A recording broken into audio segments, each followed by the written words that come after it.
গোয়ালপাড়ার পাইখানে উচ্ছেদ অভিযান চলাকালীন ডবকায় হোজাই জেলা আমসুর নেতৃত্বে উচ্ছেদের বিরুদ্ধে উত্তাল প্রতিবাদ। ডবকার ২৭ নম্বর জাতীয় সড়কের পাশে শতাধিক আমসু কর্মী হাতে প্ল্যাকার্ড ও ব্যানার নিয়ে এই প্রতিবাদে সামিল হয়। সরকার বিরোধী স্লোগানে উত্তাল গোটা এলাকা। তাদের দাবি উচ্ছেদ বন্ধ করে যারা উচ্ছেদ হয়েছেন তাদের পুনর্বাসনের শীঘ্রই ব্যবস্থা করা হোক। সরকার যদি এই দাবিগুলি না মানে তাহলে আরো বৃহত্তর গণতান্ত্রিক আন্দোলনের হুঁশিয়ারি আমসুর সদস্যদের। ডবকায় আমসুর নেতৃত্বে উচ্ছেদের বিরুদ্ধে বিক্ষোভ, সরকার বিরোধী স্লোগানে উত্তপ্ত এলাকা। যারা উচ্ছেদ হয়েছেন তাদের পুনর্বাসনের ব্যবস্থার দাবি আমসুর।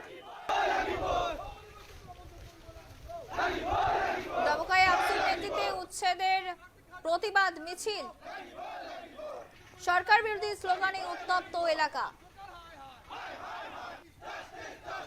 We want justice.